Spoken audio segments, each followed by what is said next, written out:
Pernyataan terbaru dari pemimpin tertinggi Iran, Ayatollah Ali Khamenei, mengindikasikan bahwa eskalasi antara Iran dan Israel kemungkinan akan meningkat lebih tajam dari sebelumnya. Di sisi lain, di jalur Gaza, pasukan pertahanan Israel, IDF, melakukan sejumlah langkah untuk membantah tudingan palsu Hamas tentang adanya krisis kesehatan masyarakat di wilayah tersebut. Dalam evaluasi situasi terkini, IDF juga memperlihatkan sejumlah bantuan kemanusiaan yang berhasil mereka distribusikan di Gaza. Untuk pertama kalinya selama konflik ini, IDF, bukan kekuatan asing, mengambil peran utama dalam menyalurkan bantuan sembari terus menepis propaganda Hamas yang menyebarkan informasi menyesatkan. Di saat yang sama, Hamas tampaknya tidak siaga terhadap operasi penyelamatan yang mungkin dilakukan IDF baik di Israel maupun mungkin di luar negeri, termasuk di Amerika Serikat. Di tengah situasi tersebut, muncul laporan bahwa Hamas telah mengeluarkan perintah baru terkait tahanan. Dalam perkembangan yang berkaitan, Israel mengambil langkah signifikan pada malam Sabtu, ketika satuan pasukan elit Angkatan Laut Shayetet menyambut kedatangan flotila bantuan di lepas pantai Gaza, sebelum akhirnya diarahkan menuju pelabuhan Ashdod di Israel. Sementara itu, di wilayah utara, informasi terbaru mengungkap strategi ganda yang dijalankan oleh pemimpin Front Al-Nusrah, Abu Muhammad Al-Julani, yang menjalin komunikasi dengan Israel sekaligus melanjutkan aktivitas militer terhadap musuh bersama. Di Lebanon, IDF melanjutkan operasi strategis yang bertujuan menahan aktivitas Hezbollah. Sebelum lanjut, saya ucapkan selamat datang kembali di Akar Rumput. Di sini kami akan mengabarkan kepada Anda gambaran faktual tentang situasi terkini di Israel. Di Gaza, ada upaya nyata dari Israel untuk menyalurkan bantuan makanan dan kebutuhan dasar bagi penduduk sipil, namun Hamas, dengan dukungan dari beberapa entitas internasional, menghalangi jalannya distribusi tersebut. Hamas memiliki berbagai alasan untuk menunda bantuan, dan tampaknya beberapa badan dari Amerika Serikat turut terlibat dalam dinamika ini. Pada hari Kamis dan Sabtu pekan lalu, IDF bersama mitra internasional berhasil menyalurkan hingga 2,2 juta porsi makanan per hari, yang didistribusikan melalui pusat logistik GHF, menurut dokumentasi dari beberapa minggu lalu. Kini, IDF mulai memasukkan bantuan langsung ke dalam Gaza melalui jalur yang aman dan tidak bersenjata. Seorang pejabat Israel bahkan menyatakan bahwa malam ini, pemimpin Hamas tak akan bisa tidur nyenyak, karena IDF berhasil membuka akses kemanusiaan secara langsung ke kota tersebut, termasuk pemulihan aliran listrik ke pusat penyelamatan. Dalam laporan media Saudi Ashar Al-Awsat, disebutkan bahwa pernyataan Presiden AS Donald Trump, utusannya Steve Witkoff, serta dukungan dari Perdana Menteri Israel Benjamin Netanyahu, mendorong Hamas untuk memperketat keamanan, karena takut akan adanya operasi penyelamatan para sandera. Analis senior TBN Israel, Shoshani, akan berbagi pandangannya tentang hal ini dan menjawab pertanyaan besar. Apakah kita sedang menuju konfrontasi militer langsung dengan Iran? Akhir pekan ini, IDF berhasil melumpuhkan tokoh teroris Ali Muhammad Hassan Qudsman, yang selama ini mencoba menghidupkan kembali jaringan militan di Lebanon Barat. Kini, rencana tersebut dipastikan tak akan terlaksana. Masih banyak perkembangan yang akan kami ulas hari ini, jadi mari kita lanjutkan. Laporan hari ini adalah ke-660 perang yang melibatkan Hamas, Hezbollah, Houthi di Yaman, milisi pro-Iran di Irak, dan kelompok-kelompok bersenjata lain yang beroperasi di bawah kendali Garda Revolusi Iran, entitas yang disebut-sebut sebagai otak kekacauan di kawasan Timur Tengah. Kelompok-kelompok teroris menyebarkan narasi palsu mengenai Israel. Bantu kami menyebarkan kebenaran. Bagikan konten ini, klik like, tuliskan pendapat Anda di kolom komentar, dan yang paling penting, tekan tombol subscribe agar Anda tidak ketinggalan pembaruan dari Akar Rumput. Kita mulai laporan hari ini dengan fokus pada aktivitas IDF di kawasan. Di bawah Komando Pusat Komando Tengah, IDF terus menjalankan operasi skala besar di seluruh wilayah Timur Tengah untuk melawan jaringan teroris. Di kawasan Han Yunis, Brigade ke-36 melancarkan operasi guna menghantam infrastruktur militan. Brigade ke-7 pun terlibat dalam serangan terhadap tempat peluncuran rudal anti-tank yang mengancam pasukan IDF. Pasukan IDF juga meluncurkan lebih dari 100 serangan terhadap target militan dalam 24 jam terakhir, meliputi terowongan bawah tanah, pos tembak, gudang senjata, dan lokasi strategis lainnya, baik di atas maupun di bawah permukaan tanah. Lalu, muncul pertanyaan besar yang menggema di masyarakat global. Apakah benar terjadi wabah penyakit di Gaza? Apakah ada krisis kemanusiaan mendesak? Pada malam Sabtu, IDF merilis laporan terperinci yang membongkar propaganda Hamas terkait krisis kesehatan di Gaza, propaganda yang telah diangkat oleh Iran, Qatar, dan jaringan Hamas di luar negeri. Laporan IDF menyertakan sejumlah langkah nyata yang telah diambil untuk meringankan penderitaan masyarakat Gaza. Untuk pertama kalinya, IDF mengatur distribusi air bersih bekerja sama dengan organisasi internasional, sambil memastikan bahwa distribusi ini tidak disabotase oleh Hamas. Distribusi awal termasuk 7 palet berisi tepung, gula, dan makanan lainnya. Semuanya disuplai oleh mitra internasional. IDF menegaskan bahwa tidak ada wabah besar di Gaza, dan bahwa narasi itu merupakan bagian dari kampanye disinformasi. Tanggung jawab atas distribusi bantuan ada di tangan IDF dan organisasi kemanusiaan internasional. Sejauh minggu ini, lebih dari 258 truk bantuan telah masuk ke Gaza, dengan ratusan lainnya masih menunggu izin melintasi perbatasan. IDF juga telah menetapkan koridor aman bagi organisasi bantuan untuk menjalankan tugas mereka tanpa terhalang, dan memastikan bahwa distribusi tidak jatuh ke tangan Hamas. Pemerintah Israel juga menyetujui pengembangan wilayah Dayakla, yang merupakan fasilitas desalinasi air di Gaza Utara. Proyek ini akan meningkatkan pasokan air bersih dari 2.000 meter per kubik menjadi 20.000 meter per kubik per hari untuk menjangkau hingga 900.000 penduduk. Namun, meski operasi kemanusiaan berlangsung, IDF tetap menegaskan bahwa pertempuran akan terus berlanjut hingga seluruh sandera dibebaskan dan Hamas dilenyapkan. Menurut laporan Ashar al-Awsat, Hamas kini waspada terhadap kemungkinan adanya operasi penyelamatan oleh pasukan khusus Israel dan Amerika Serikat.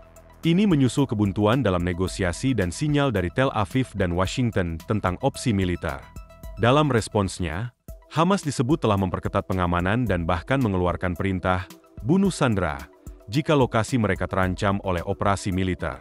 Beberapa laporan juga menyebut bahwa AS mungkin memberikan lampu hijau kepada Israel untuk menargetkan pemimpin Hamas di luar negeri, atau untuk mengguncang pusat komando Hamas di Qatar agar lebih fleksibel dalam negosiasi. Alternatif lain adalah dengan AS mengambil peran langsung dalam pembebasan sandera, seperti yang terjadi pada kasus Idan Alexander, warga Israel Amerika.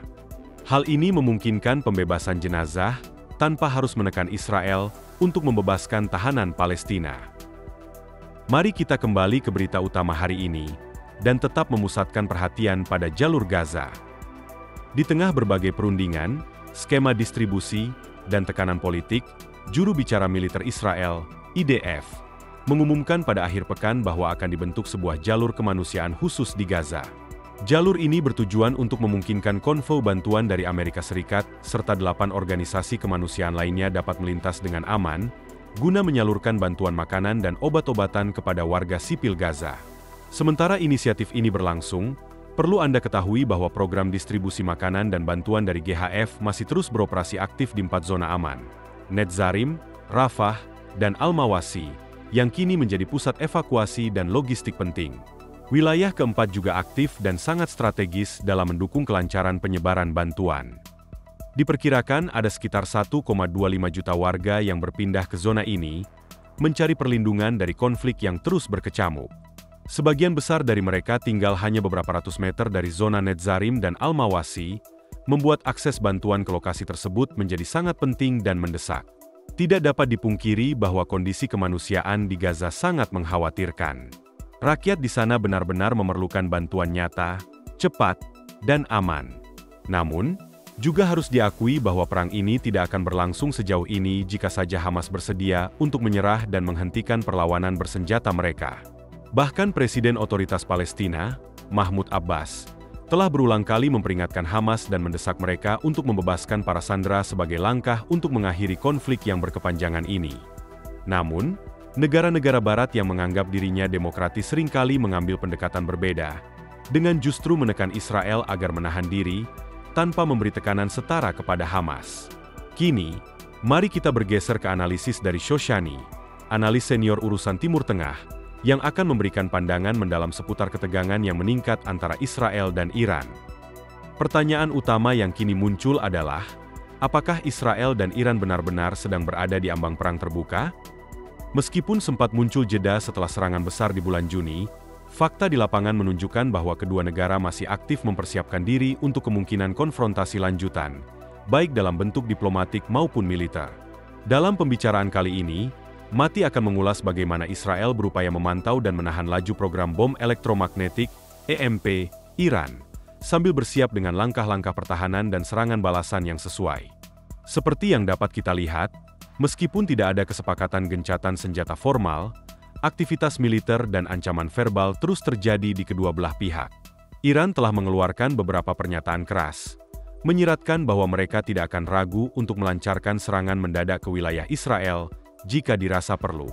Sementara itu, Israel terus memperkuat pertahanan udaranya, terutama sistem multilapis yang mampu menghadang rudal balistik dari berbagai jarak.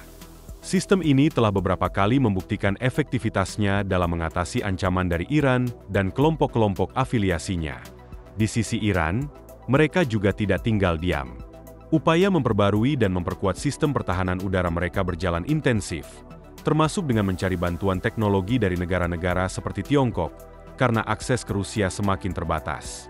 Iran juga menolak menghentikan program nuklir dan misil balistiknya, dan kini mengisyaratkan bahwa mereka siap menghadapi serangan berikutnya dari Israel. Bahkan pemimpin Iran, Presiden Pezeshkian, baru-baru ini mengatakan bahwa jika Israel menyerang lagi, maka Iran akan membalas dengan kekuatan penuh, termasuk menyasar pusat-pusat penting di Israel Tengah. Menurut laporan, Iran juga masih melanjutkan program nuklir mereka meskipun mengalami kerusakan cukup parah akibat serangan yang terjadi bulan Juni lalu. Sementara itu, Presiden AS Donald Trump juga kembali mengeluarkan pernyataan tegas. Ia memperingatkan bahwa jika Iran tidak menghentikan pengembangan senjata nuklirnya, maka AS dan Israel mungkin akan melancarkan serangan militer besar-besaran. Trump menegaskan bahwa semua opsi tetap ada di atas meja, dan serangan militer terhadap fasilitas nuklir Iran bukanlah hal yang mustahil. Faktanya, serangan gabungan AS Israel pada bulan Juni berhasil merusak sejumlah besar infrastruktur penting Iran, termasuk situs nuklir utama seperti Natanz, Isfahan, dan Fordow. Selain itu, beberapa pemimpin militer dan tokoh elit politik Iran juga dilaporkan menjadi korban dalam operasi tersebut. Namun, beberapa sumber intelijen Barat menyebut bahwa dampak serangan tersebut tidak sebesar yang diumumkan oleh pemerintah AS. Iran disebut hanya memerlukan beberapa bulan untuk mengembalikan kapasitas nuklir mereka ke kondisi semula. Ada pula laporan bahwa Iran sedang mengembangkan senjata EMP, Electromagnetic Pulse, yang mampu melumpuhkan jaringan listrik dan sistem elektronik musuh. Meski bertentangan dengan fatwa pemimpin spiritual Iran sebelumnya, indikasi menunjukkan bahwa mereka sedang mencari celah hukum agama untuk tetap mengembangkan teknologi ini demi menghadapi Israel di masa depan. Di sisi lain, serangan misterius terus terjadi di Iran sejak akhir Juni. Sejumlah fasilitas militer, situs produksi drone, dan infrastruktur strategis lainnya menjadi sasaran sabotase. Iran mencoba mengklaim bahwa insiden-insiden ini disebabkan oleh kecelakaan alam atau teknis. Namun bukti-bukti menunjukkan adanya keterlibatan aktor asing, kemungkinan besar Israel, atau bahkan operasi gabungan dengan badan intelijen lain. Kesimpulannya, Israel dan AS tampaknya bertekad untuk tidak membiarkan Iran mencapai kemampuan nuklir penuh. Tujuan mereka adalah menegakkan perjanjian yang benar-benar dapat menghentikan program nuklir Iran, bukan hanya menundanya sementara waktu. Namun, jalan menuju hal itu penuh tantangan. Iran tampak tidak ingin menyerah, dan terus meningkatkan kekuatan militer mereka. Israel, di sisi lain, juga memperkuat posisinya dengan senjata dan teknologi terbaru. Konflik ini jelas belum menuju akhir, dan yang paling mencemaskan adalah bahwa Gaza dan Hamas tetap menjadi bagian dari gambaran besar ini. Presiden Trump dan utusannya, Steve Witkoff, menyuarakan dengan lantang bahwa mereka ingin mengakhiri konflik di Gaza dan menyelesaikan persoalan sandera. Tapi upaya itu sulit diwujudkan karena Hamas terus menghalangi proses negosiasi. Hamas kembali menunjukkan sikap keras kepala, bahkan ketika tekanan internasional meningkat. Presiden Trump bahkan mulai mempertimbangkan pendekatan baru, pendekatan yang lebih keras, mungkin militeristik, untuk memaksa Hamas membebaskan para sandera. Keinginan rakyat Israel sangat jelas. Kembalikan semua sandera dan akhiri konflik di Gaza. Pemerintah Israel juga ingin beralih ke fase berikutnya dalam upaya pemulihan dan rekonstruksi setelah perang panjang yang melelahkan ini. Dalam beberapa hari terakhir, tekanan diplomatik terhadap Israel meningkat tajam. Negara-negara Eropa menyerukan gencatan senjata demi alasan kemanusiaan. Namun, pernyataan Presiden Prancis Emmanuel Macron yang menyatakan niat untuk segera mengakui negara Palestina menambah kerumitan. Langkah sepihak Prancis ini berisiko mendorong negara-negara lain melakukan hal yang sama, yang bisa melemahkan posisi Israel di meja perundingan. Masalah utama di Gaza bukanlah Palestina sebagai entitas politik, tetapi dominasi Hamas, kelompok militan yang bahkan tidak mewakili rakyat di tepi barat yang berada di bawah otoritas Palestina. Situasi kawasan saat ini sangat rapuh. Suhu politik meningkat seiring suhu musim panas yang membakar Timur Tengah. Retorika mengeras, persenjataan disiapkan, dan kemungkinan eskalasi besar terbuka lebar. Harapan terbaik bagi semua pihak adalah jika Amerika Serikat dapat memimpin diplomasi untuk menengahi perjanjian baru yang benar-benar membatasi program nuklir Iran dan menstabilkan kawasan. Ini akan menjadi kemenangan besar, bukan hanya bagi Israel, tetapi juga bagi rakyat Iran, dan tentunya dunia.